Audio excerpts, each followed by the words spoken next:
You ever get a big raise at work, you feel rich for about 5 minutes, and then somehow you end up just as broke as you were before? It's a super frustrating and really common story. So let's get into why earning more money doesn't always make you wealthier. Okay, picture this. You've been grinding, putting in the hours, and then bam, it finally happens. Your boss calls you in, tells you you've got a promotion, and with it comes a big, beautiful 20% raise. It honestly feels like you just won the lottery. And this guy right here, this is Noam. He's that excited, kind of impulsive part that lives inside all of us. The confetti is still in the air, but he's already spending that new money in his head. So what's first on the list? A bigger apartment for sure. Maybe, leasing a boat for the weekends. And definitely switching to that premium organic water because, hey, he deserves it, right? I mean, it seems like a pretty simple question. His income just shot up by 20%, so his wealth should too, shouldn't it? Well, not so fast. In fact, if he's not careful, he's on a direct path to being in the exact same financial spot as before, just with more expensive stuff. It's like the seesaw of his finances hasn't tipped in his favor at all. It's just gotten way heavier on both sides. And that brings us to this really powerful psychological trap. It's this sort of invisible treadmill that keeps us running in place financially no matter how much faster we think we're going.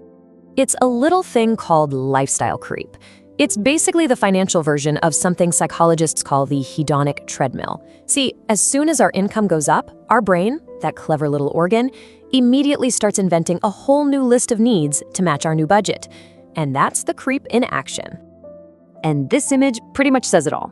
That raise doesn't actually move Noam forward towards some financial finish line. Nope.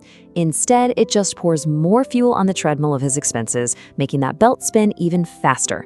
Now he has to run harder just to stay in the exact same spot. It is exhausting, and it gets him absolutely nowhere. So how does this actually happen?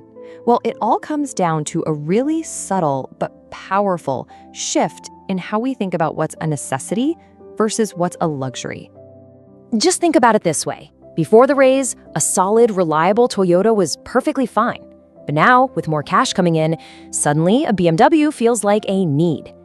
Tap water? Undrinkable. Premium water is the new standard. That cozy little apartment? All of a sudden, it feels way too cramped. A bigger place is an absolute must-have. And the gap between what we earn and what we spend just stubbornly stays at or near zero. Okay, so it sounds like a totally inescapable trap, right? But the solution is actually surprisingly simple, and it's not about depriving yourself, it's just about being intentional. So how do we break free? All right, here's the crucial 3-step play. First, you pause. For at least 6 months after you get that raise, you consciously change nothing about your spending. Step 2, automate the difference. You set up a transfer for that entire new chunk of money to go straight into a savings or investment account the very day you get paid. And third, and this is key, make that money invisible. Don't check the account. Don't even think about it. You'll have just fine without it before. You're not going to miss it now. Now, when you follow those steps, you're not just saving some money.